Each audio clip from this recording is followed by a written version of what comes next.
if you missed our previous events, the one with Nancy and Maya, or any of the previous ones, Jesse featured in one of them, Jesse Morton.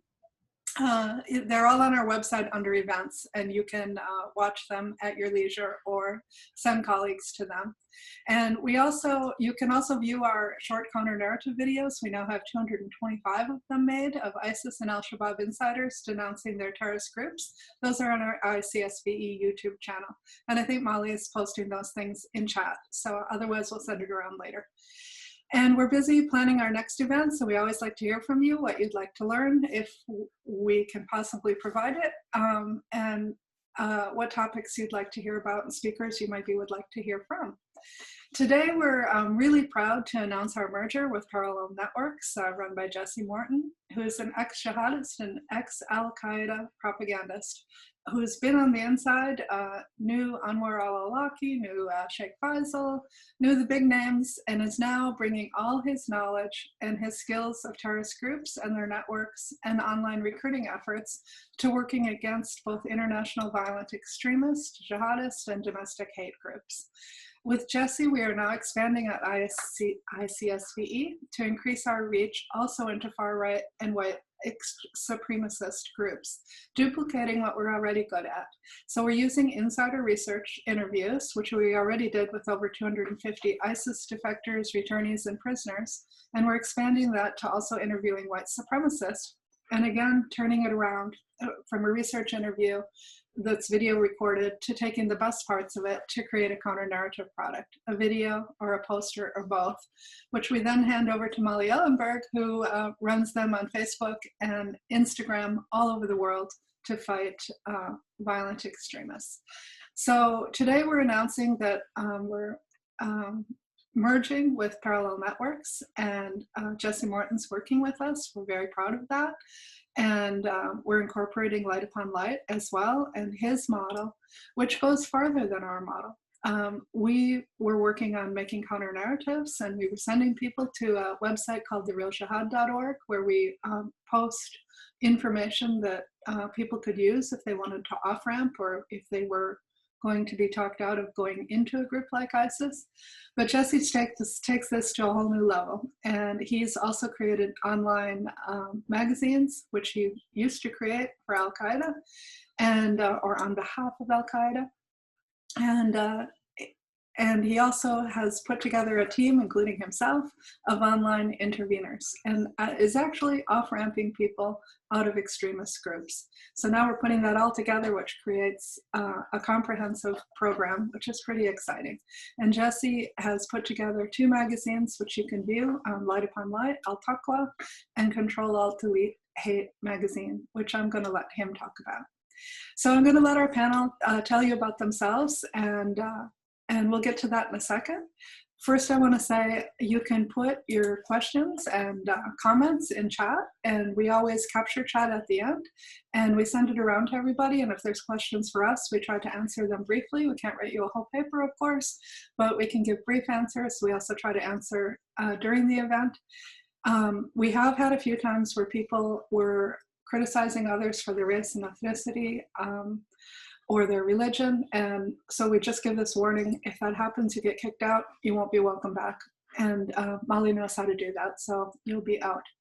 But we're really happy to have this diverse group of people, and it's really cool that we can listen to each other across all these races, ethnicities, and religions. So let's see. I always like to thank our sponsors, past and present. So I'd like to thank the US State Department for helping us, the European Union, UN Women, Facebook, private donors, and the state of Qatar. And I always give a special shout out to the state of Qatar because they've helped us make 257 in-depth video interviews of ISIS defectors, returnees, and prisoners, and also to create 225 short video clips. And now we've expanded this also to looking at far-right groups. And we've made 8 such interviews and cut a couple of videos, one of them that you're going to see today. Our short video clips are made by Zach Bador, Sheikh Ali, and myself working together. And for the international ones, we subtitle them in 27 different languages. For the far right, we'll probably go for German, and I'll have to think about other languages other than English. We're always looking for volunteer translators, so if you've got language abilities, please let us know. And I do realize there's somebody that volunteered from 2 times ago, and I still have to get back to that person. And we're also grateful to Molly for running all our Facebook and Instagram campaigns and writing them up scientifically. Just really on fire that way. So I'll just give 3 short introductions here, and then I'm going to let the panel run on their own. So Jesse Morton, who we're so proud to have as part of our team, is ICSVE senior researcher and practitioner. He was once a jihadist propagandist, then known as Yunus Abdullah Muhammad. He ran Revolution Muslim, a New York City-based organization active in the 2000s, and it was connected to a number of terrorism cases. Jesse connected Al-Qaeda's ideology and transformed it for an American and English-speaking audience. He created English language propaganda and collaborated with the most notorious jihadist preachers of that area. Jesse de-radicalized in 2011 following his arrest in Casablanca and then his incarceration in the US. And he is on a journey like we all are. You can watch a video that we did with Jesse of going through that healing process. And we're all on that process, aren't we? Since then, he's worked to become a leading intervener and a researcher on jihadists, far-right and far-left extremism, and reciprocal radicalization. Jesse is the founder of Parallel Networks. He's creative, brilliant, sensitive in his approach to combating violent extremism and hate groups, both online and face-to-face. Daryl Davis is not white. He's not even light-skinned. He's Black. Yet, Daryl has come in closer contact with members of the Ku Klux Klan than most whites, and certainly most Blacks, short of being on the wrong end of a rope, will ever do. Over the past 2 decades, Daryl has fearlessly set up meetings, surprise meetings, with Klan members who were unaware of his skin color and attended Klan rallies, defying hate, and through the sheer force of being himself, caused members of major hate groups to rescind their beliefs and give up being members. We are so proud that Daryl has joined ICSVE as an intervener in white supremacist groups, seeking to build a bridge and forge peace with the most unlikely adversaries. Lastly on our panel, we have Ryan Low-Reed. Ryan was once a right-wing extremist with the Rolling Wood Skins, a Michigan-based offshoot of the largest Nazi movement in the United States. While in the organization, he moved up the ranks quickly to become a vice president, which doesn't surprise me because now that he's joined ICSVE, I can see what a hard worker is and how creative he is. In this role, he was responsible for mainstreaming hate groups on social media. To finance these efforts, Ryan found himself in trouble with the law. After he was incarcerated, he went through a process of transformation and healing centered around traumas that he had suffered as a child. After becoming an amazing activist and having a full political career, today Ryan is working with ICSVE, both as a creative editor and a hate group intervener.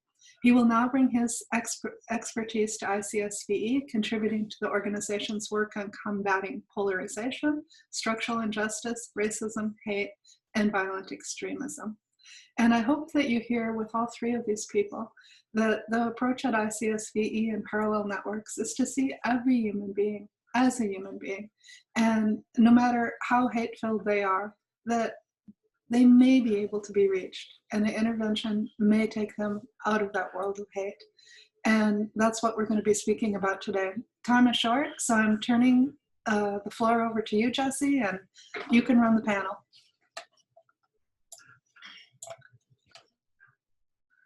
You're on, Jesse.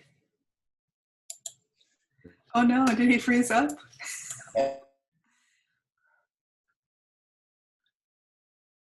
And for the kind words, and thank you for everyone coming. Can you? Mm-hmm. Yeah, we can hear you.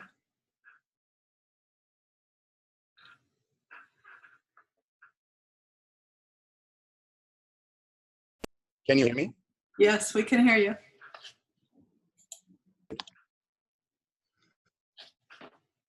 So, thank you, Anne, and I apologize for the sound delay and the introductions. I'm going to check one more time whether or not my audio is coming through clearly. Is it? Mm-hmm. It is. Mm-hmm. Jesse, we can hear you and we can see you. Otherwise, if you want a minute or two, do you want me to play Ryan's video? Okay. I have to do something about my connection, apparently. Okay, we'll give Jesse a second. And we have already created a couple of counter narratives from former white supremacists. And the first one that we're putting public is Ryan Lowry's. So we'll play that now while we give Jesse a minute or two to play with his internet. I hope that he doesn't have problems coming back. So go ahead, let's play that.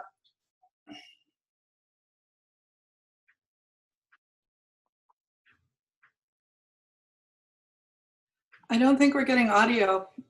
No audio? All right, hang on again. Maybe this is going to be our meeting of internet disaster. All right, let's try one more time. No, still no audio. Hi. Well, otherwise, I think Ryan should play after his video. We'll play with the video for a few minutes, but Daryl, would you like to talk about your work? I mean, you could speak the whole hour and everyone would be fascinated. So just jump right in, Daryl. Oh no, I'm just not getting audio at all. Is it just me? Maybe it's just... I can hear you, Ann. Okay. Okay, am I heard now? Yeah, now I can hear you. Okay, yeah. Okay, just let me know when you have Ryan's video together, and I'll drop out. No, you go ahead and speak, and then hopefully Jesse will be back, and then we'll show Ryan's video, and we'll let Ryan speak. So we'll just jump you to the top. Sure. Okay, well, my name's Daryl Davis. I'm age 62, originally from Chicago. I live in Silver Spring, Maryland, right outside, 15 minutes outside of Washington, D.C. And music is my profession, but trying to improve race relations has been my obsession for about 37 years. And I started with the Ku Klux Klan, meeting people, members of that organization all across the country, interviewing them. I never set out to convert anybody. And to this day, I've not converted even one person, but I have been the impetus for over 200 white supremacists, mostly KKK, some individuals, some other organizations, to renounce that ideology. And all of this has occurred through dialogue, through sitting down and talking and getting to know one another and listening. And what I found out was that, as a child, I traveled around the world with my parents, who were State Department, U.S. Foreign Service, and starting at the age of 3 through my formative, years. And then now as a professional musician adult, I continue traveling. And when you combine those travels, I've been to 57 different countries on 6 continents and met a lot of different people with different languages, different cultures, religions, practices, beliefs, etc. But each time I come back home here to my own country, I conclude one thing, that we all are human beings. And as such, we all want basically the same 5 things. We want to be loved, we want to be respected, we want to be heard, we want to be treated fairly, and we want the same thing for our family as anybody else wants for theirs.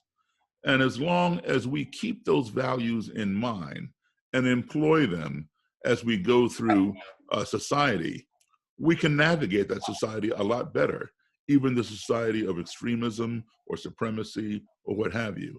That is what has gained me access into the world of people who, for lack of a better word, hate me.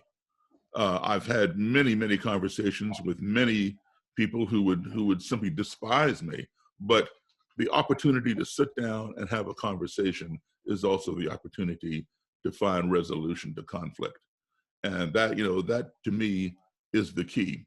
I'm a firm believer that 2 things we do wrong. One, we spend too much time in this country, at least, talking about the other person, or talking at the other person, or talking past the other person. If we would just spend just a little bit of time talking with the other person, we could see some major changes happen in this country. Also, I feel that, racism, anti-Semitism, and all these kinds of things, they're multifaceted and they require different approaches. And everybody on this panel has certain attributes, that gain them access and knowledge to help combat these isms, if you will. And each one is different, whether it's institutionalized racism, systemic racism, individual racism, what have you. So it's a multifaceted and requires, expertise in many different areas. But the main thing is that we all communicate and coordinate with one another. Make it a tactical approach to dismantling this disease. Daryl, Yes. Daryl, will you give some example of how you've gone and surprised these people and how it goes? Because I don't think people have any idea what you Sure. do. Well, one time I was interviewing, he was a Grand Dragon at the time and later became an Imperial Wizard. And then later he became one of my best friends and I own his robe and hood now. But he did not know I was Black. This is like, 30 years ago. I've been doing this now for next year, it'll be 37 years. And today I can't do that anymore because everybody knows what color I am now. So, I can't surprise them. I just call them on the phone and say, hey, this is Daryl Davis. And whether they know me or not, they've heard of me through the grapevine or something. So they know the color of my skin. But I wanted to interview the Klan leader of Maryland, where I live right now. And then I was going to go up north, down south, Midwest, and West. But I was going to start here where I lived. And so I'd met somebody who knew him very well. And the guy kept telling me, Daryl, you do not want to fool with him. He will kill you. And, don't go to his house. Do not fool with him. Just leave it alone. And I insist. I said, well, that's the whole reason why I need to see him. Why would he kill me?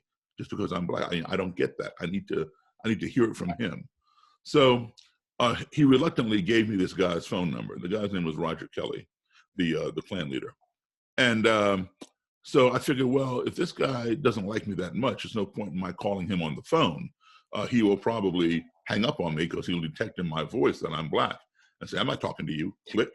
And my whole project would have ended before it ever got started. I was going to write a book, interview all these people. So I had my white secretary. I only say that she's white because it's important to this part of the story. I had her call him because I knew that he would know by her voice that she's white.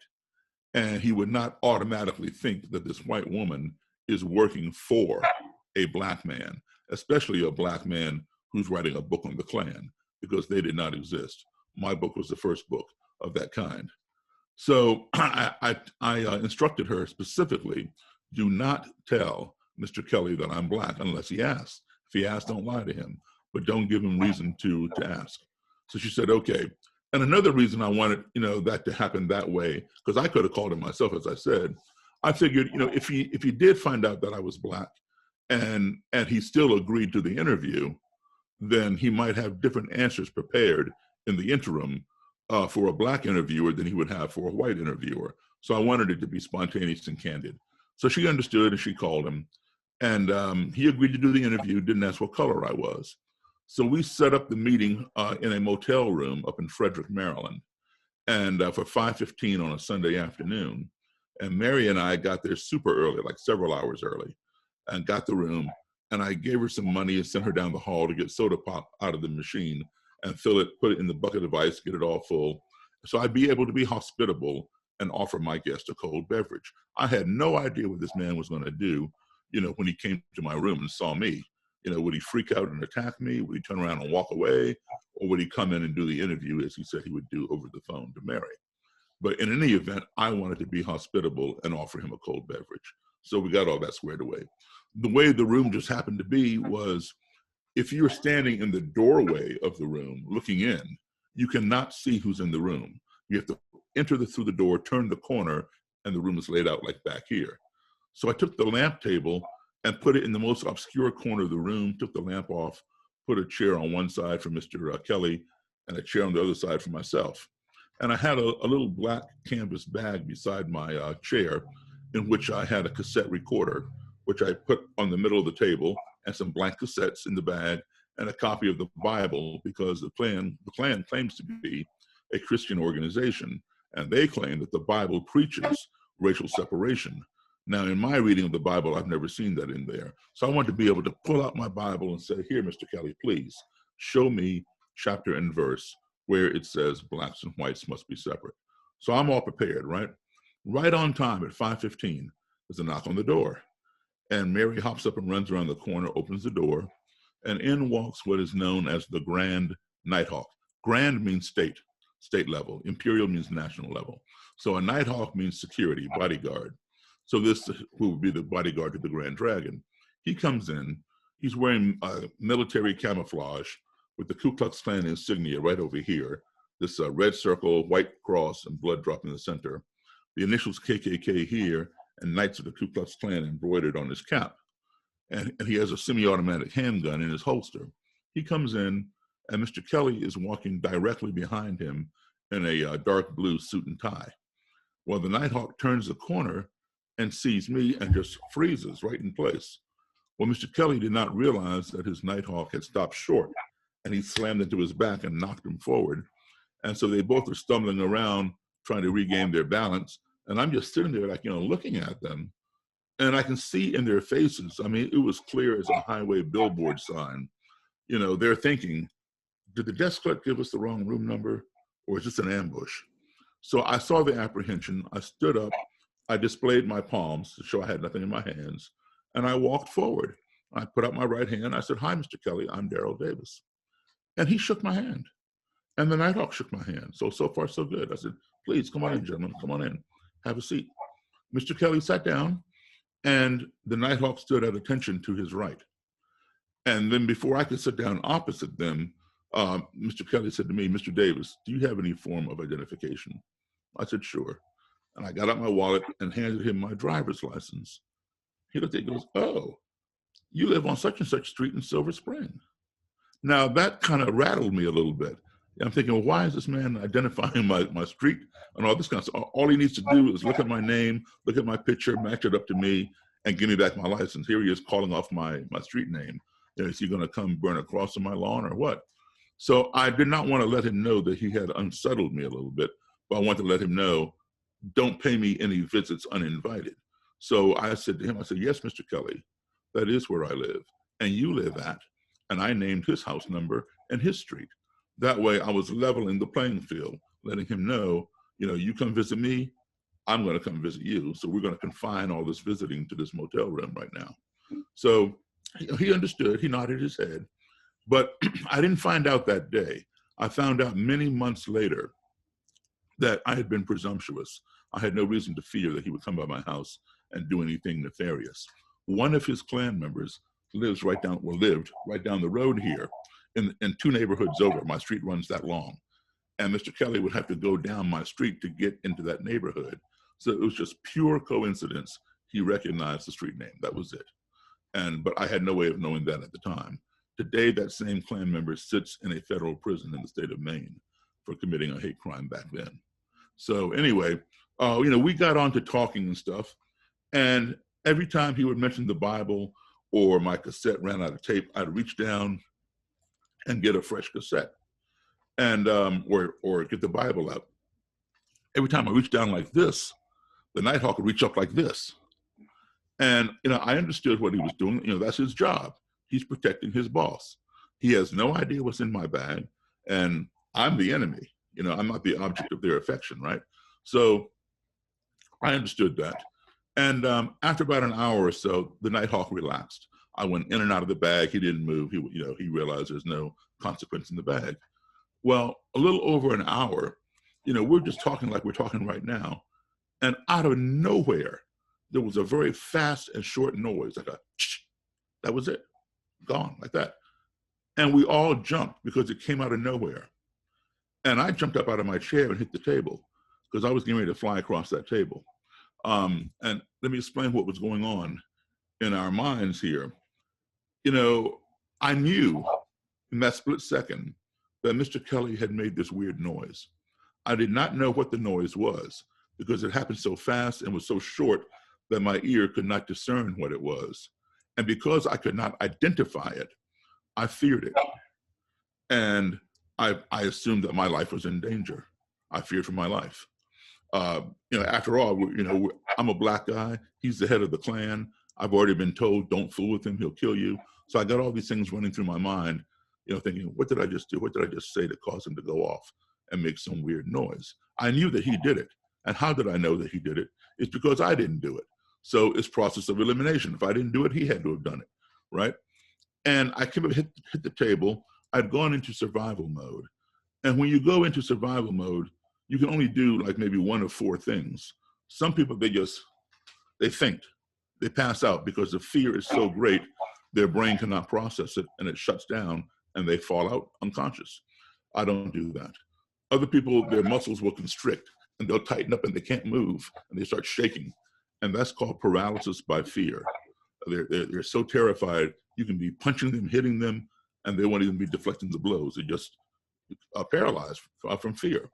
I don't do that either. The third thing people will do is to run away. And that is the best option. As quickly as you can, separate yourself from the source of fear. Put distance between you and that source of fear. And that's exactly what I would have done had it been an option. It was not an option because you cannot outrun a bullet in a motel room. And I was not armed. The only person my secretary was not armed. The only person who I knew was armed for sure was the Nighthawk. You can see his gun here. I did not know if Mr. Kelly had a weapon up under his suit jacket or not. All I knew was my life was in danger. So the fourth option is to do a preemptive strike, which is what I was going to do. I was going to dive across that table, grab the Nighthawk, grab Mr. Kelly, and take them both down to the ground and disarm the Nighthawk and immobilize the situation, neutralize it by taking away his gun. When I hit the table, getting ready to come across that table, I was looking right into Mr. Kelly's eyes. I didn't say a word, but my eyes were speaking loud and clear. In fact, my eyes were shouting so loud, he could hear my eyes. My eyes were saying to him, "What did you just do?" And to my surprise, his eyes had fixated on mine, and he didn't say a word. But I could read his eyes like telepathy. His eyes were saying to me, "What did you just do?" And the Nighthawk's like this, looking at both of us like, what did either one of you all just do? Well, Mary, she was sitting to my left on top of the dresser because there were no more chairs in the room. She realized what had happened. And she began explaining it to us when it happened again. The ice in the ice bucket had begun melting and the cans of soda were shifting down the ice. That was it. I mean, how crazy is that? Somebody almost got shot over an ice cube. But we all began laughing. We all began laughing at our ignorance, all right? And that also showed the humanity of all of us. We all fear. We all are ignorant to something. And we all can laugh at something together, even though we may be on opposite sides, not just of the table, but of the ideological spectrum. So we all began laughing and we continued the conversation, no more problems, all right? And but there was a lesson to be learned. I won't say it was learned in that moment. The learning would come later, but it was taught in that moment. And that lesson is this: all because some foreign, and underscore, highlight, or circle the word foreign, entity of which we were ignorant, that being the bucket of ice cans of soda, entered into our little comfort zone via the noise that it made, we became fearful and accusatory of each other. The lesson taught is ignorance breeds fear. We fear those things of which we are ignorant. And if you don't keep that fear in check, that fear in turn will escalate and breed hatred because we hate the things that frighten us. And if we don't keep that hatred in check, that hatred will escalate and breed anger, which then escalates and turns into destruction. We want to destroy the things that we hate. Why? Because they frighten us. But guess what? At the end of the day, they may have been harmless and we were simply ignorant. And we saw the chain almost unfold to completion. Completion would have been had the Nighthawk, pulled his gun and shot somebody, namely me or my secretary doing his job of protecting himself and his boss, or had I pounced across the table and hurt one of them doing my job to protect my secretary and myself. Fortunately, it stopped short of that last component, destruction. However, everybody on this panel, I'm sure, saw that whole chain unravel to full completion 3 years ago on August 12th, 2017 in Charlottesville, Virginia, at the large white supremacist rally. And on August 12th, 2017, there was a lot of ignorance in Charlottesville. There was a lot of fear in Charlottesville. There was a lot of hatred in Charlottesville. And what did it culminate in? It culminated in destruction when a white supremacist got inside his vehicle and attempted to murder as many people, counter-protesters, as he could by driving full force into the crowd. He succeeded in injuring 20 people and murdering one young lady named Heather Heyer. So ignorance breeds fear, fear breeds hatred, hatred breeds destruction. So in my particular world, that I deal with racism in, I don't use the top-down approach. That approach should be used, when you're dealing with institutionalized or systemic racism. Sort of like a company or a department. If people at the top are loose, the subordinates are going to be loose down below. If you tighten up upstairs, people down below will be tight. So that works in that scenario. But when you're dealing with individuals, you have to be counterintuitive. It's a bottom-up approach. So I say, forget about the destruction. Once something is destroyed, it's not coming back. So we're wasting our time with that. Forget the destruction, it's a symptom. Forget about the hatred, another symptom. Forget about the fear, another symptom. Go to the source. The source is ignorance. If you cure ignorance, then there's nothing to fear. You fear that of which you are ignorant, not that of which you are not ignorant, right? So you cure the ignorance, there's nothing to fear. With nothing to fear, there's nothing to hate. With nothing to hate, there's nothing to get angry about and destroy. So we need to focus on curing the ignorance. The good thing is there is a cure for ignorance, and that cure is called education and exposure. And that's what I bring with myself to people who otherwise may not have had the exposure that I've had to people all over the world and different kinds of cultures or religions, etc. And perhaps I can bring that vicariously to them. It doesn't make me a better person. It just simply gives me a broader understanding, which I want to share with others so they too can enjoy the beauty and everything everybody else has to offer. We all have something to offer. Whether you're a white supremacist, a jihadi extremist, or whatever, you have something to offer, we have something to offer. But the only way we can get it together is not through violence, it's through sharing. And that's what I bring to them. And that has worked very well for me.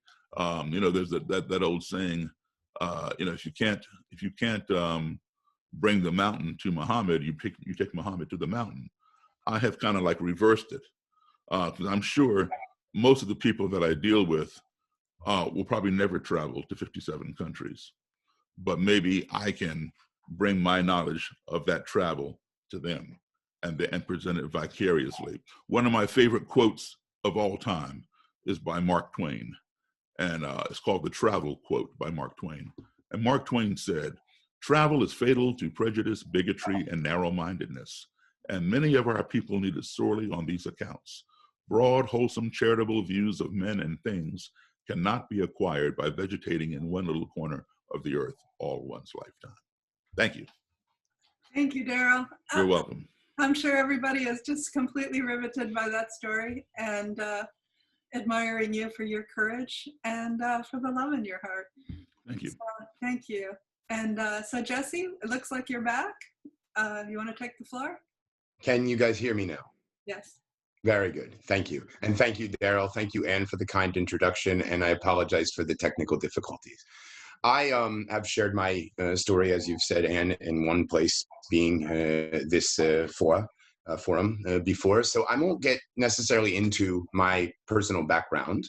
I'll talk a little bit about what we've been establishing for the past 2.5 years and how ICSVE is an ideal partner to bring all of the things that we've established together in synergistic ways.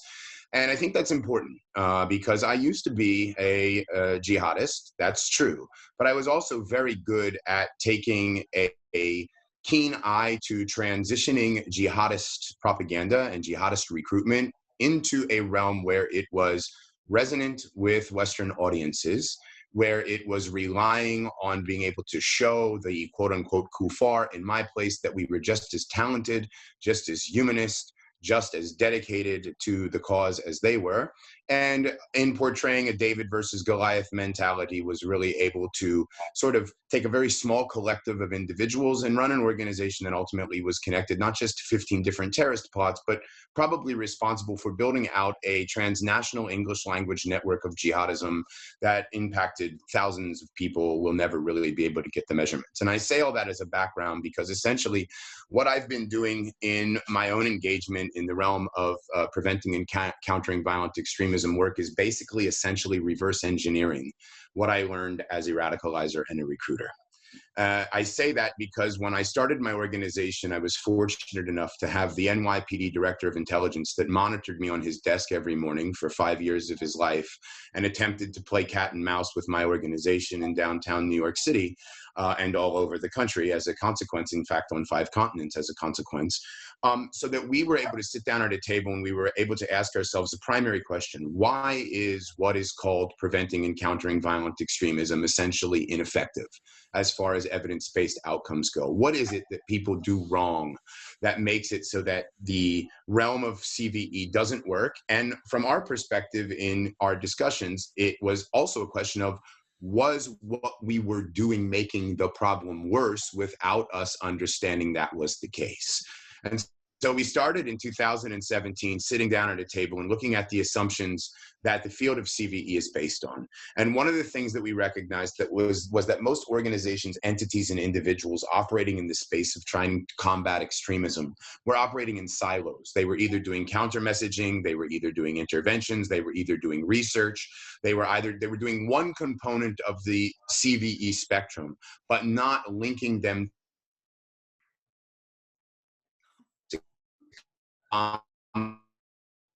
that only networks can combat networks. I think that law enforcement intuitively gets that, and I know for a fact that extremists get that. Because the idea is, if a very low base rate of radicals go on to become violent extremists, but there's a simple relationship between the size of the radicalizer and a recruiter that wants to stay out of prison, is increase the pool of radicals, and thereby you increase the pool of violent extremists. But every time there is an act that was connected to your entity or your ideology, you can raise your hands up and say, we never directed them to go that far. Still knowing that it is achieving the ultimate goal, which is systemic breakdown in the case of the jihadist, and systemic breakdown now in the case of the mutations that we're seeing in the radical right, transitioning into a far right-wing extremism that is largely replicating the adaptations that we engaged in as jihadists in a previous era. And that's another important point. And I suggest that that principle that only networks can combat networks is important because for 2 reasons. It's what you're seeing here today in this conversation is that one thing that we were very good at was looking for partnerships and looking at building out our networks, and understood that network topography is key, and that the key influencers and the key nodes of your network are just as important as the hubs. And so we decided that what we needed to do was build out a prevention and countering violent extremism approach that was holistic, something we called an ecosystemic approach to countering violent extremism. And we set about determining ways that we could do that. And the first thing that we did was we knew that we had to understand the mutations that were going on, because Mitch and I were dealing with jihadism, but also knew that there was a reciprocal relationship between far right-wing extremism and the Islamophobia that we induced to promote an us versus them view, and how that galvanized the far right that was mutating in an era where we were getting ready to run up into Charlottesville, and we could see the sentiments shifting very much along the lines of the way the sentiments shifted amongst Muslim populations in the aftermath of 9/11. Long story short, we decided to call our ecosystemic approach to preventing and countering violent extremism light upon light, a paradigm shift. And light upon light is a verse from the Quran that reveals different, it's an analogy of light coming from God and manifesting itself in the physical universe. The principle that we decided we needed to base our programming on was that we could not attack any problem at the same order of consciousness that created it. And essentially, when you hear someone like Daryl Davis speak, that's what they embody. They realize that going at someone with this idea that you're talking to them or talking at them rather than talking with them is a definite way to rule out the possibilities of dialogue and engagement, and to probably further re-entrench the views of those that you're trying to impact and affect. It's a mistake that messaging, it's a mistake that interventions, it's a mistake that using certain roles of former extremists plays in actually probably facilitating a greater problem than minimizing risk and reducing susceptibility and countering the extremism that we're trying to thwart. And so from Light Upon Light's paradigm, we started with jihadism, and we built out an ecosystemic approach that was based largely upon our ambition to enter into the realm of combating domestic reciprocal radicalization and far right-wing extremism. And the programs were set to operate distinctly through a brand that was holistic, like the jihadists would do, and to have programming segmented so that it operated on every level of the social science intervention continuum. So at the realm of our paradigm and at the realm of our messaging, which ultimately is most important for any sort of intervention, whether it's trying to get the general population to be less susceptible to radicalization or reaching the audience that you're trying to target and intervene with, we developed a Control, Alt, Delete, Hate paradigm.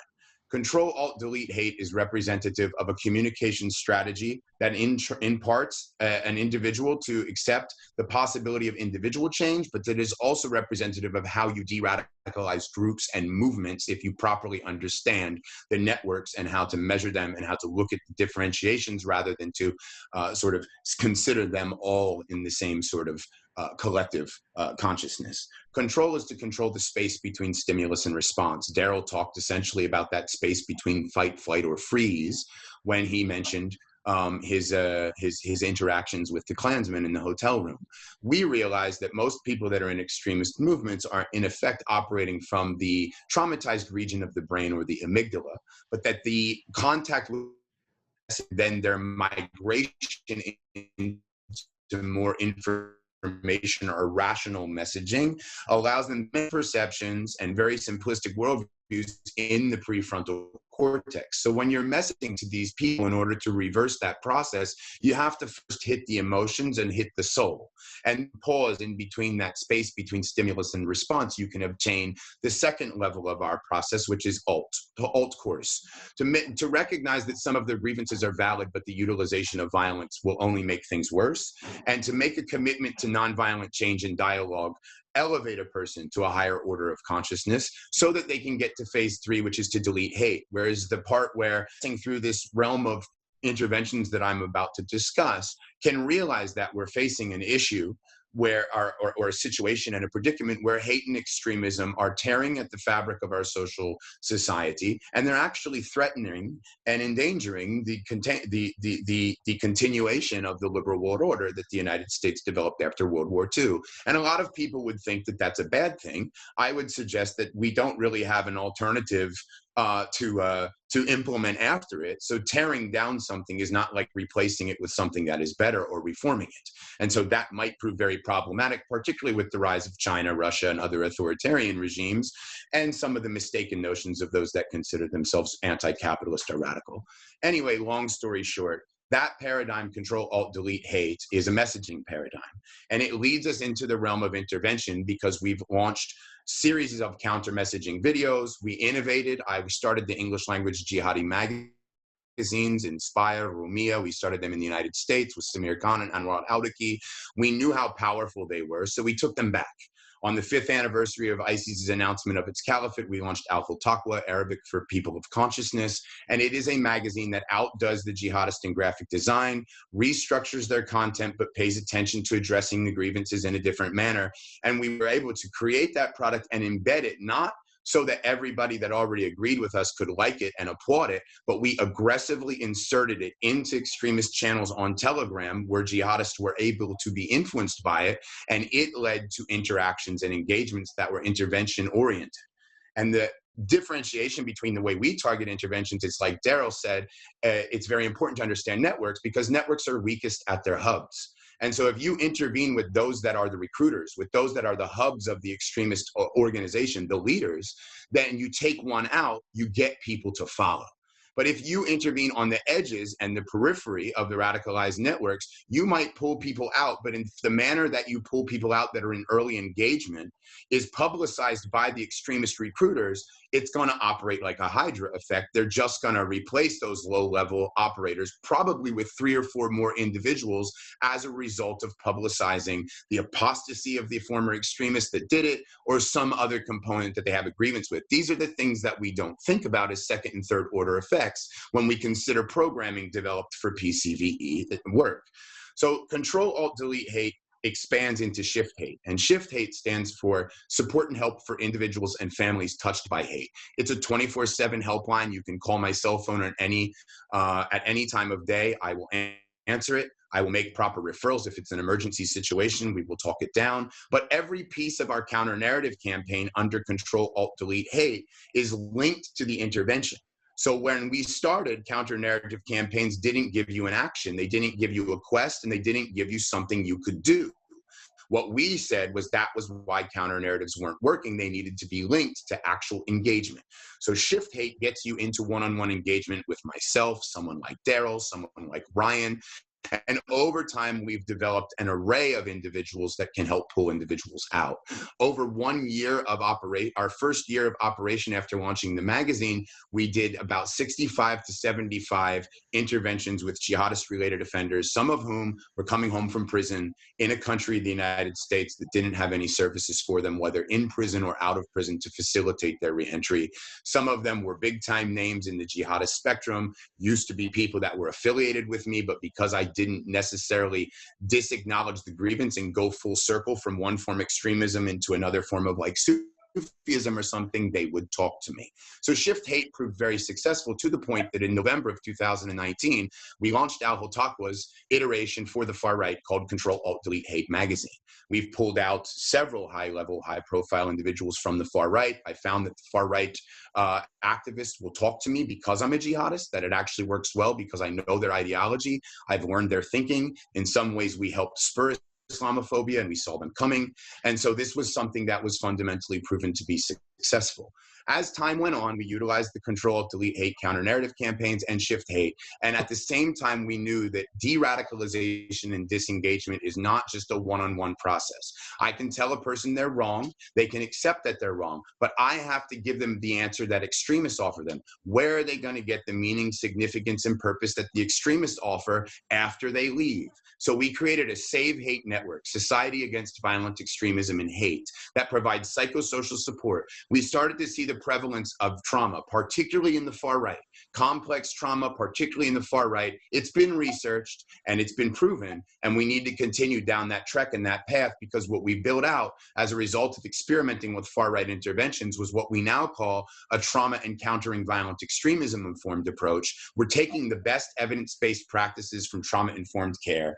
We're working with the director of violence prevention at the National Academy of Sciences, several interventionists with trauma expertise that provide their services, mental health providers, social service providers in the Save Hate Network. But we also have prominent activists, we have prominent influencers, we have victims of extremism, we have former extremists. And now when I'm working with an individual, or when somebody in my organization is doing a one-on-one intervention through Shift Hate, they can put them in the Save Hate Network and start to introduce them to cast of characters that build a new network around them. Ari Klansky, of course, is something that we've referenced. Needs, right? Narrative and network. It's very important to think in terms of networks. And this is very, very, very crucial. So we established this basic ecosystemic approach, and it was proving to work. And we were doing it with very limited funding. Our competitors that dominate the CVE industry, I like to say that they sit around with the cool kids in the cafeteria. They replicate very similar mistakes. They're afraid to talk to actual extremists, or if they do, they don't necessarily understand them. They have clear political alignments with one side of the political spectrum, and they all sort of collaborate in a cabal to make sure that the majority of funding goes in their direction. But as I said, I would argue that the way that they're doing things might actually be counterproductive. So towards 2019 in November, we started to prepare for this re-election cycle. We could not have seen COVID, but we did predict that we would be undergoing in 2021 or towards the end of 2020 a counter-protest dynamic that would threaten the stability and the social fabric of our country. We did not see the far right as the sole cause of the problem because we understood reciprocal radicalization in the era of the jihadists. And instead, what we said was that we need to elevate at a higher order of consciousness that the grievances of the far left and the far right are essentially the same, but that they need one another. Their social media accounts of the far right are full of videos of Antifa. Antifa's social media accounts are full of videos that conflate a Trump supporter with a neo-Nazi.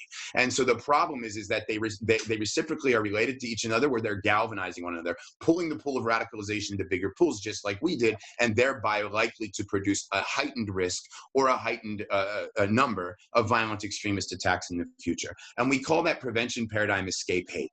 And that is actually the name of the paradigm that we're going to be running and building out. We think right now, having done the work in interventions, they come naturally, they occur, and we do them. But going forward in 2021, we're going to continue to elaborate this ecosystemic model that is differentiated so that we can measure what happens when an individual from shift progresses to save hate. What happens when that save hate person when that individual writes an article that goes in the magazines and then is utilized as a voice of a credible messenger to connect to the helpline? And what happens when we now go in and we talk to police forces and we develop multi-sectoral approaches for violence prevention so that we can attack the root of the problem, creating the possibility for a very real whole of society approach that we hope can contribute to addressing some of the dilemmas and the situations that we face going forward. So with that said, that's a summary of essentially how our ecosystemic approach works. And I'll conclude by saying that we think ICSVE is an ideal partner.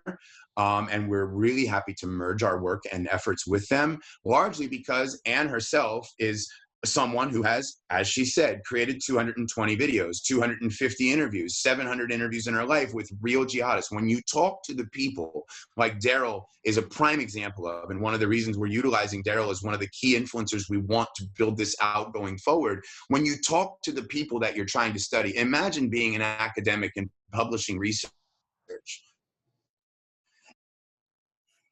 and only looking from the outside down and coming from a very different circumstance than the people that you're trying to intervene with. When we did that with jihadism, we had a lot of overnight experts rise up that considered themselves researchers. And we stigmatized an entire population when we birthed CVE so that Muslims in Britain, Muslims in America won't touch anything that even has CVE attached to it. Now, at the same time, what we're not realizing in the industry that has become countering violent extremism or CVE work is that we are replicating the same mistakes we made with the far right that we did when the jihadists were the boogeyman. Not that they didn't pose a real threat, not that the far right doesn't pose a real threat, but we must get away from the oversimplifications that are associated with looking at monocausal relationships in the realm of violent extremism. One thing we know is that there's no profile of a terrorist or an extremist. We also know and have come to appreciate the complexities of radicalization. But in the same way that CVE operates in silos and maybe under faulty underpinning assumptions regarding their theories of change and how people might alter, we might in fact actually be doing things that are counterproductive. And we hope that building this out will help us establish a network that can rival in size and scope extremist networks we try to combat. And that's what we'll be building out going forward to 2021. Thank you so much for your time. And now we will pass it off to Ryan. I don't know if you guys got a chance to view the video, but Ryan's video, I think that Anne will show us, is an example of some of the approaches that will represent a merger between ICSVE and parallel networks, because Anne is interviewing people that have affiliated themselves our organization, just like she does with the creation of counter narratives. And now those counter narrative videos will also be not just posted on Facebook and hosted as videos alone. They'll be connected to our intervention services. Their videos will be embedded with the podcasts, with the magazines, with the frequent articles and the other work that we produce. And so hopefully this thing will be able to grow where it will get traction. And not only will be able to have an impact in our society, but our aim is quite frankly to impact the way that we think about preventing and countering violent extremism in totality. Thank you, Jesse. And I'll just point out, you made a nice compliment to Arya, which he deserves. And Arya is also part of ICSVE. He serves on our board of advisors, and he's also supervising Molly Ellenberg's PhD. So I hope you joined a good family. And I'm getting private comments from other people that are in this group saying you're just a great person. So Molly's going to play Ryan's video. She's figured it out. My mom lived in the heart of Flint, so we lived in a really, really bad neighborhood. Gangs, drive-by shootings. So I'd started hanging out with gangs. I'd started doing some drugs. But my mom's not home, and our stepfather didn't care about us, so I just would leave and go run the streets at night. So as soon as I was 18 years old, I enlisted. I deployed to Iraq for 18 months. Probably one of the worst deployments for a lot of different units. There's a lot of deaths. There's so many IED explosions going off all the time. It was definitely a tough time. I decided to come home, and when I did, it was hard to find a job anywhere. There was all kinds of different hate flags that were Confederate, Nazi flags, white nationalist flags. He had flags all up and down his driveway. And he had a swastika burnt into his grass, literally. Ron Chadwell, he was more of like Aryan Brotherhood in a lot of his beliefs. He talked really low, almost mysterious in a way. He was very, very charismatic at the way that he portrayed things. He played on my anger at the time. I was angry at the world. I was angry at what had happened to me as a child and my dad. The fact that my father wasn't in my life. I was angry at the fact that I felt like the Army kind of had abandoned me and didn't do anything for us. Black people aren't our friends. Look how white Europeans have flourished compared to Black communities. I started to believe it. He was under investigation. There was a guy that had joined their group, and they found out later on that he was a Jewish infiltrator. I don't know if he was working for the police, but when they found out who he was, they stabbed him to death and then drowned him.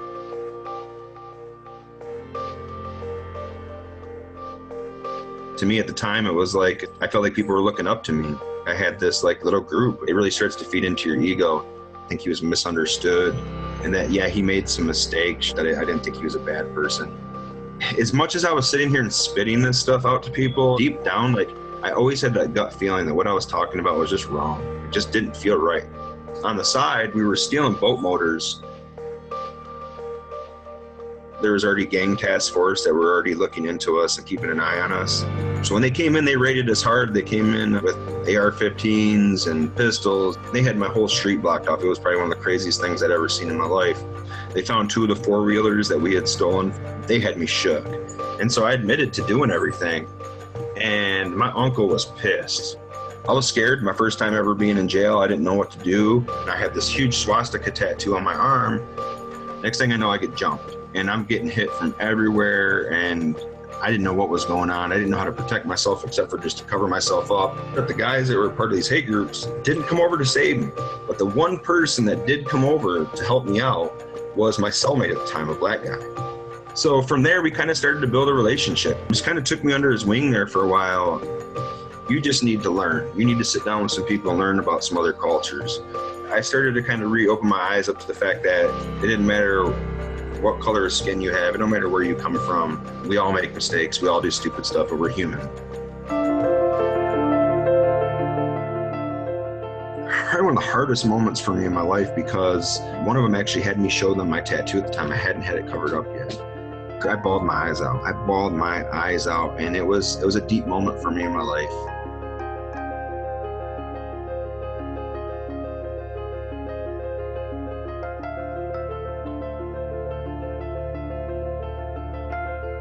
Understand that a lot of these guys have learned psychologically how to talk to you the right ways and try to make you feel comfortable as a friend, but they're not your friends. If somebody tells you something, go out and research it. Go ask somebody else to talk to you about it. What they're teaching you is just propaganda, and it's just to feed their own egos. At the end of the day, that's really all it was, I think, to Ron, was just his ego. And now he got murdered. Having that peace in your heart and love first is going to make you feel so much better at the end of the day than to hold on to hate and anger, because it will eat you up. It tears you up inside, internally, physically.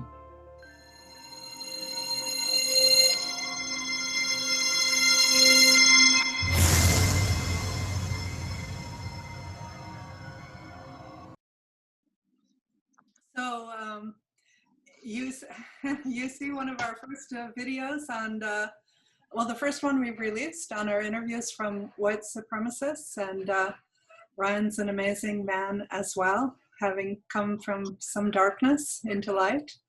And I'll let you talk in a second, but I just want to tell you these videos we're going to use on Facebook and maybe some posters from them for Instagram. And you see the whole circle, how at the end of the video and also in the text that goes with the video, that you can actually call into Light Upon Light, and you might end up being able to talk to Ryan or talk to Jesse or talk to Daryl. So it's really quite amazing. But go ahead, Ryan. The floor is yours. Yeah. So I won't take up nearly as much of your guys' time as what the two awesome and amazing human beings did before me. But you guys heard a little bit of my backstory there. I was born in Flint, Michigan, a city where it's the success rate is very, very low. Most of my friends are either dead now or in prison for crimes they committed, or being addicted to some type of drug. Early on in my healing, it took a very, very long time to really realize what was hurting me internally and what was making me lash out the way I was towards the world. It wasn't until I had actually found a really good psychologist and psychiatrist that worked together to really dig into the trauma that I had faced my whole life. From growing up at the age of 3, I was molested by my uncle, who eventually would actually bring me into the hate movement. I was abused by my father, who was in and out of my life, but was an alcoholic. Very, very abusive to every woman that he was ever with, never faithful to anybody or anything. So my psychologist really started to dig into those things that I had faced also in the military, and just relationship issues, and started to see that, these things that I was holding on to in my subconscious, I had never really healed from. I'd never talked about it. That, my family, being an Irish family, were very, very secretive. We didn't talk about a whole lot of anything to each other. And so, looking and facing those things, I was actually able to start to peel away those layers of the onion that had been, hiding the good person deep down inside. And so I started to look at a lot of things. I seen that in our area, in the city of Flint, I really asked myself, why did I ever become the person that I did? Why did I get to these points besides just the trauma? If I had had somebody there, a positive influencer at a young age, a mentorship of sorts, maybe my life would have took a different route. If my father had not been abusive, would it have been, a different thing for me? So I started to really look at Flint, Michigan, and the area that I grew up, economically, programs that, why weren't they receiving the funding that they needed to help people out, boys and girls clubs and things like this. And I found that Flint was really missing those mentorship programs. We didn't have a lot of those at all. We did have boxing programs. There was some extracurricular things that children could get involved in, but nobody there to really push them into doing those things to change their lives. And so I actually sat down with some of the people that had helped me to kind of wake up and go through my healing and transformation, most of them being social workers or psychologists. And it's funny is that I met a few of them actually in mixed martial arts through a jiu-jitsu class here that we did locally, and a very diverse group of people too that had worked with juveniles and adults, actually in trauma. And so Pat Williams, a good friend of mine, he used to call himself Pirate Pat. Funny story is that he, crazy story, but he had actually tried to commit suicide at one point in time. And when he shot himself, it didn't actually kill him. So it just bounced around inside his eye socket, and he lost an eyeball because of it. And he used his story of what had happened to him at that time and how he was able to change his life and realize that death wasn't the option. And he did this to speak to kids and get them to open up about a lot of the issues that they were facing, by using his injury as a way to call himself Pirate Pat, and get kids to laugh and things like that. And I realized that storytelling, and that was really early on, that it really did help people. People listen to you when you told them the truth about yourself, when you're open about everything. And so we concentrated a program we created called Team Revelation Mixed Martial Arts. And we worked with juveniles, mostly between the ages of 13 and up. We did have some younger kids that came in that worked with us as well. But where we really started to focus on was when we realized that we had kids coming in, youth that were actually on probation at the time and were going to be sent off to like long-term facilities in the state of Michigan.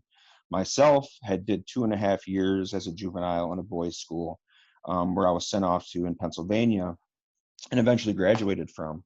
And, in a lot of ways, that program did help me in some ways, but it also really affected me. There was a lot of trauma there too, not being around your family, not seeing your family for 2.5 years. It played on me. And so if there was anything that I could do at the time to give these kids some type of leadership, mentorship, positive influencer, I decided to get with Pat and all these guys and start this program, and it really did work. We had probation officers coming in to talk to us. They were very, very surprised to see youth that they were almost positive were going to end up in the prison system within just a few months of their release off of probation. Most of these kids, they thought were, were going to hurt society, and instead of actually doing something positive in their lives. And when they seen this huge turnaround within, a month or two, they were very, very surprised. So, having these different people come in, it also woke me up to say, man, this really can help. This really can be successful. And so we carried on with the program for a very long time. We started off with about 10 kids. We'd have maybe a dozen in there every once in a while that would do some mixed martial arts classes with us. But then we started to have kids ask us about homework, and Pat being, going through college, was able to sit down and actually teach these kids and help them out on some of those things. So then it started to kind of become like a club where kids started to hang out more instead of trying to run the streets. And the church that we were actually part of that adopted us, more or less, our program, and gave us a 10,000 square feet space for this, had actually, they had a lot of AA, a lot of NA, programs. They also were known worldwide. They're called the Bridge, and for bridging, in the community. And one of the things that Pastor Bentley did at the time was he had a heroin addict named Ryan Brown, who really loved doing tattoo work. He was amazing artist, and he was afraid to go back into that culture because he was afraid if he did, he would go right back into doing heroin again. He would not be clean anymore. And so Pastor Bentley said, well, if you really like doing tattoos, you really like tattoo work, you really like art, let me go ahead and build you a tattoo shop right here inside the church. And so, of course, for a lot of Christians, a lot of people in the community, this Christian leader just built this church, or this tattoo shop inside of his church. And people, he had some skeptics, but there was a lot of people that started to see the real change in Ryan, and also started to see a change that when you pull people from those cultures, when you get them away from those cultures and start to give them that positive encouragement and lift them up by giving them a job and, making sure that, they're staying on the right track, they really can make a change in their lives. And that was the same thing that we were doing for the juveniles there, and giving them some type of hope. Hope is a amazing tool in teaching anybody and telling them that, we have to have that. And so our program eventually, because of this, there was some political things that were going on. Our pastor of the church actually built a small little wall at the time, and laws are laws, and he should have got a permit for it, but he didn't. And the church actually was closed down. So our program struggled to stay open. We couldn't find a whole lot of places to adopt, 10,000 square feet of space or that many kids. And so my career kind of took a different route. I started to look at things politically and why weren't those type of programs receiving the funding they needed. And some of the stuff that we found was that a lot of the money was leaving the urban city areas and we're going to more of the rural areas to lift the rural areas up, or downtown space, instead of actually going into creating programs that could keep, gangs, hate groups, things like this from even spurring up. Eventually, I went into politics to the point where I was actually consulting for a lot of different groups, and then eventually was asked to run for public office against a county commissioner here that had been in office for about 20 years. We knew that I would never get elected, but by this time I was actually doing some volunteer work for an organization called Michigan United. And by this time I'd realized that my story was very, very important to tell people, that my story allowed people to sit down with me, made them feel comfortable enough to actually talk to me. And never once in my life did I ever think that I was going to pull somebody, out of a hate group, or was that necessarily my main goal. But what I started to see was just by being a positive influencer in the community, by just using my voice to talk to people and tell them, what had happened to me instead of trying to hide it for fear of being condemned. I actually started to have phone calls and emails coming in of people saying, hey, man, I really heard your story. I have a son or a daughter that's mixed up with this group. It was not always just a hate group. Sometimes it was gangs. And we were able to go out and sit down and treat these people like human beings. Like Daryl has said many times, and Jesse both, the first time that we dehumanize somebody, we've already failed our mission. We've already failed our goal in being able to penetrate and de-radicalize a human being. And I've noticed that time and time again. Through my politics, you have to be very, very careful. When you're part of an extreme on the right, it's very, very easy to be drawn into that opposite side of the spectrum, into the extreme on the left. And I noticed a lot of the stuff that was being very counterproductive were the arguments that were held at the partisan politics level. So a lot of these programs that were working for, just the Democrats, it was always, no matter what, the Republicans are never going to be able to change their lives. There's no way a Trumpster is ever going to be able to change their lives. Their minds are set on that. Well, that's just not the truth. All of us have something that have led us to be who we are today, something negative maybe that led us into, making the mistakes that we've made. And just like we learned those things, we can also de-learn them, and we can learn new things. And part of my healing in my process was actually being de-radicalized, was opening myself up to other cultures. I was born and raised a Christian. My dad's side of the family being Catholic, my mom's side of the family being Baptist. Now, my mom's side of the family, understand, was very, very supportive, very, very loving. They loved everybody. It didn't matter who you were. But because my mom was a single mother trying to raise 3 kids, it was very, very hard for her to hold down a crazy, crazy teenager. And so being narrow-minded as a Christian, I found that I didn't really ever open myself up to other cultures, to other religions, to other things that were going on in the world, for fear of always being told that I would possibly go to hell if I ever believed in another religion, or if I was an omnimist and believed that we could find good in everything. And that's what I started to really do when I was able to walk away from the Christian church setting that was more organized religion and really open myself up to other worlds. I really realized that I was missing out on a whole lot of what this world had to offer. I always say that our country or the world's strength is in our diversity.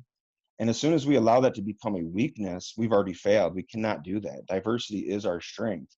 And it's important that we point out those strengths in that diversity. And so, through all my work, I've done a lot of work in telling my story. And I got a phone call one day, which was probably one of the best phone calls I could have got, because I was in a position where I started to kind of feel like, man, I'm doing all this work on my own. My tires are spinning. The program had shut down. Where do I go from here? And the person on the other line was Jesse Morton. And Jesse had a very, very similar story to mine, except for that he was a jihadist extremist at one time in his life, but had went through a lot of different substance abuse and different things that had affected him, and abuse at a young age.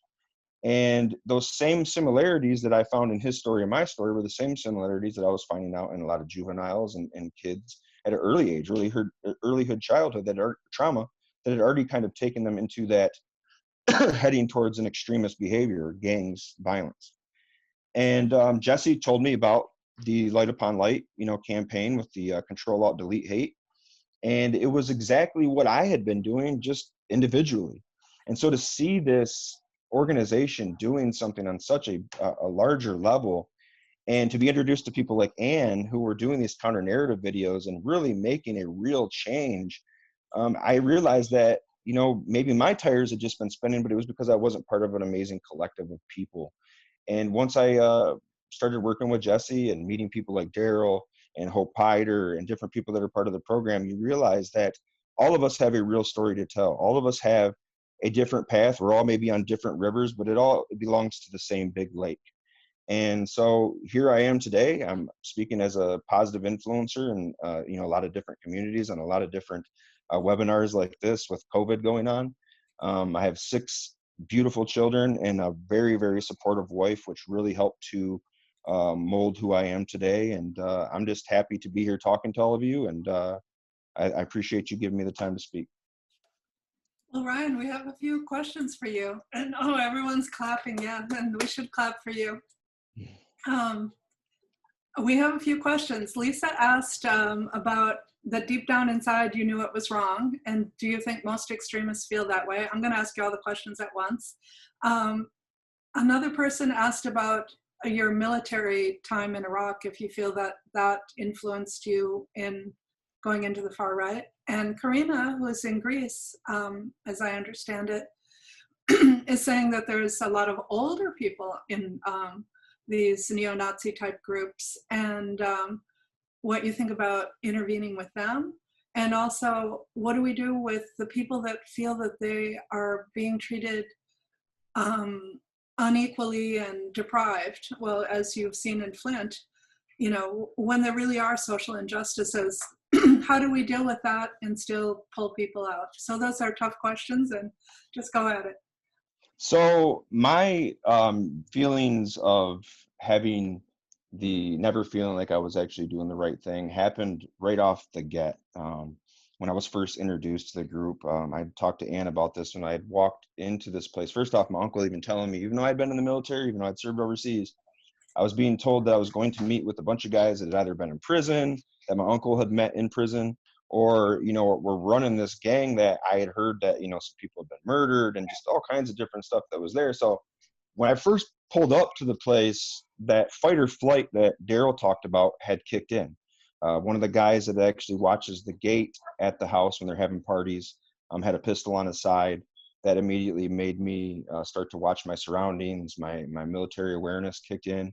But what really, I'll tell you what led me into the group more was how charismatic Ron was. Ron wasn't like what I had pictured. I had pictured I was going to walk into this building and there was going to be these huge tattooed guys listening to crazy punk rock music and just bashing heads together, and a totally different type of culture than what I actually went into. Ron was a very small man. He was missing a couple fingers. I noticed that right off the bat when he went to shake my hand. So he had a story to tell there. And he spoke very low and calming to the point where he was able to draw you in like a cult leader would do, much like Charles Manson and different people, you know, led people to their movements. And he knew what to target. So he, you know, he would find out what your story was. He would find out what you had been through, and he knew those traumas a lot of times. He would dig into those things. If he had ever changed his life into a positive route, he probably would have been a really, really good psychiatrist or psychologist. But we, you know, in the story you heard, he was murdered. And so, you know, Ron started to almost make me believe some of the things that we were going through. But like I said, having a supportive family on my mother's side, a loving family that always accepted everybody for who they were. I had Black friends before I ever decided to join a hate group. And I knew that they weren't bad people. I knew that they hadn't did these things that they were telling us, or that their race was less intelligent than us. Half of my Black friends were more intelligent than me at the time. And so, you know, there's so many different things that just didn't add up with the rhetoric that they were giving me. And so throughout it, I really knew it was more of that military brotherhood that was created in my mind. I was wanting to be accepted somewhere.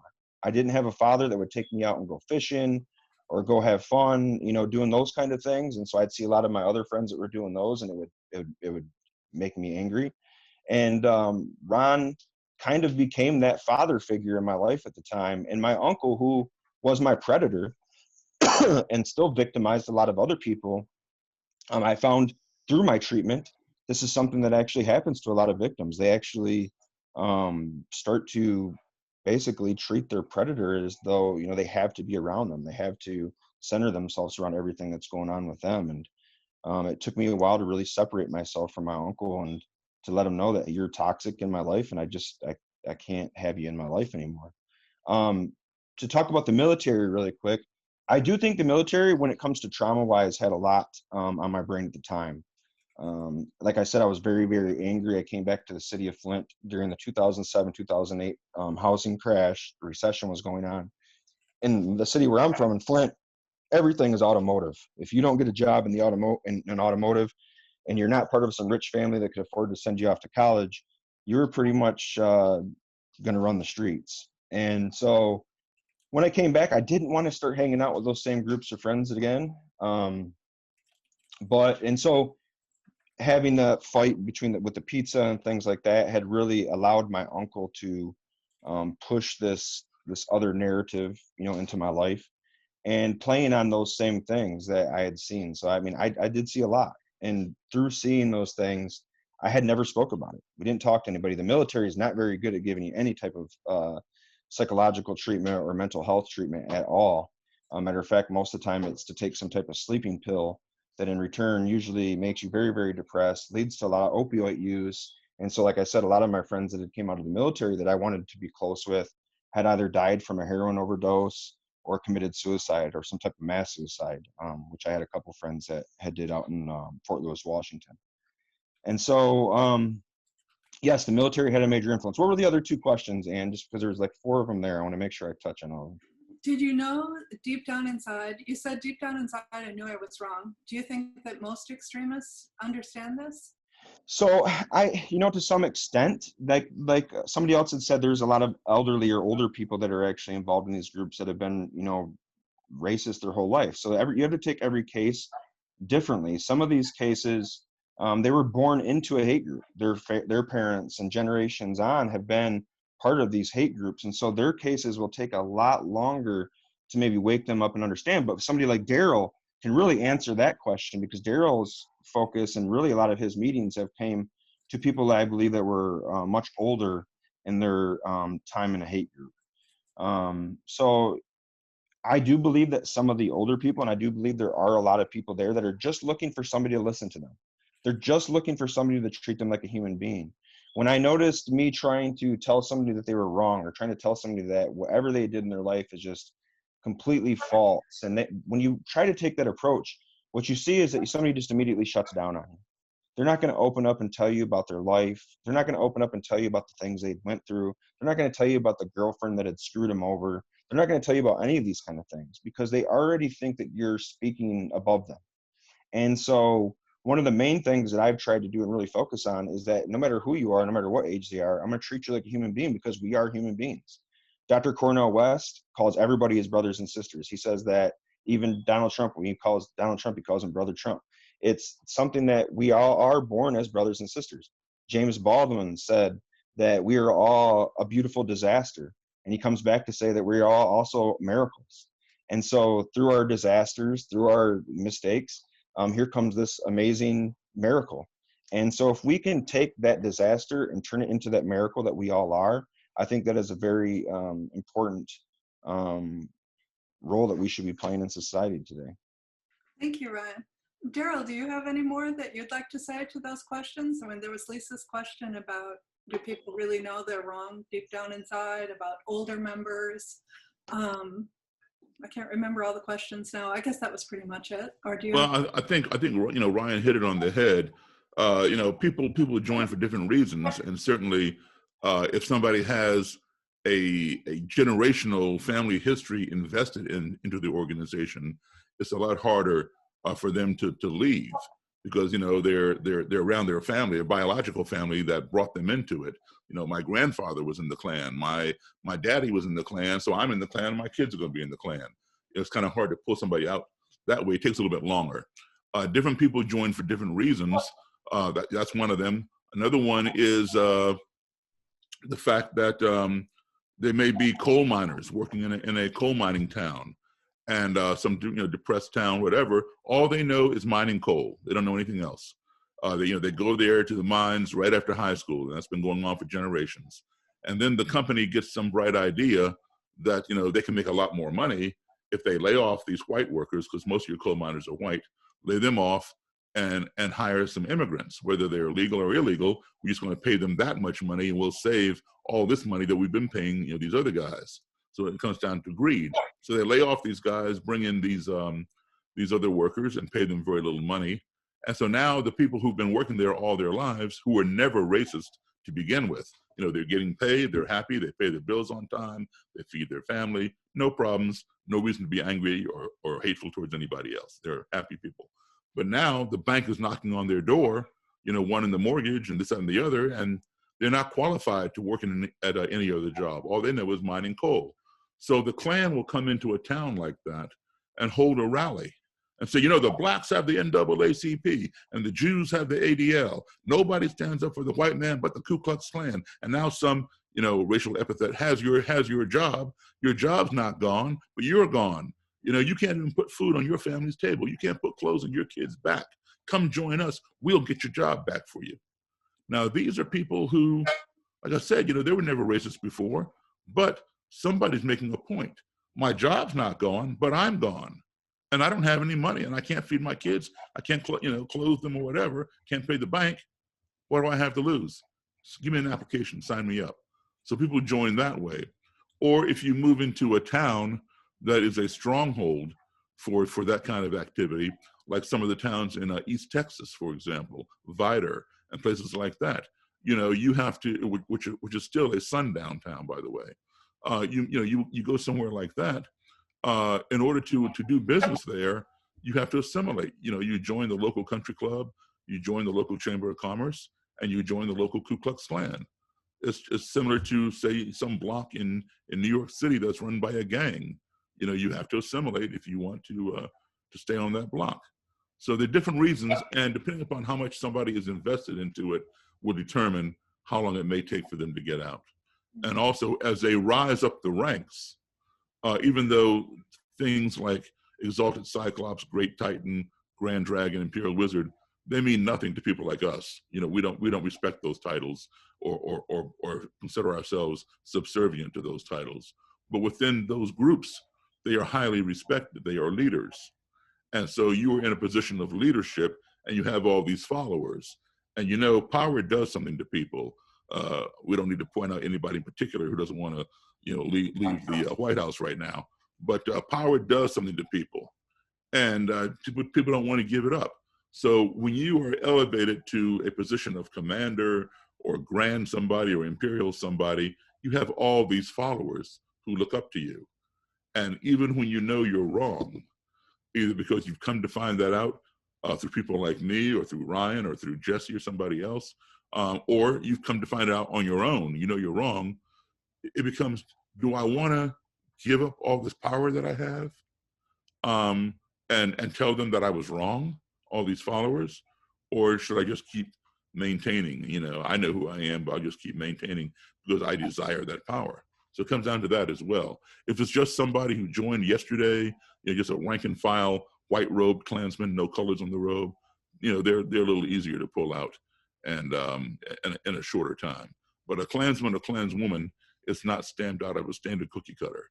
They come from all different walks of life, and they come from all different educational backgrounds. Most Americans today are just familiar with the ones who throw chairs on Jerry Springer and Geraldo. And certainly I know a lot of those people as well, but they also go from third grade dropout all the way to President of the United States. President Warren G. Harding was sworn into the Ku Klux Klan in the green room of the White House. Harry Truman, before he became president, joined the Klan for a very short time. He did not like it, he got out. Supreme Court Justice Hugo Black from the Supreme Court was in the Klan when he got the appointment to be a Supreme Court Justice. He had to leave the Klan in order to sit on the Supreme Court. The oldest living senator who just passed away a few years ago, Senator Robert Byrd of West Virginia, was a great Titan in the Klan, which means county leader, and he was also a Grand Kleagle, which means state recruiter for West Virginia. This was back in the 1940s. He later renounced that ideology and went on to become a significant senator. So there are all kinds of different educational backgrounds, and we can't just judge them by their robe. They have a lot more going on than that in some cases. Thank you, Daryl. For those of you that can join us after Christmas, after the holidays, we're going to have Jeff Shoup speak, and he was the head of the American Nazi Party in the U.S. And after the National Socialist Movement. Oh, thank you. And Daryl is one of the people that helped Jeff to walk away, and by this really warm, genuine, human approach. So we have to finish. Jesse, if you just have any last words you want to say, but we try to finish on time, and it is 12:30. So whatever you have to say it fast. And thank you. Thank all of you guys for joining us. We're very happy that you came. It was good to see all of you, those that we know and those that we don't. And we look forward to continuing to keep you updated on our listserv and seeing you in more of our webinars as we talk about more than just jihadism and we expand into reciprocal radicalization and domestic extremism. Thanks. Thank you, Ryan. Thank you, Daryl. Thank you, Jesse. Thank you. Thank you to all our participants. Thank you, Arya, Thank you, guys. for coming. Thank you for Molly for running the show. Bye-bye.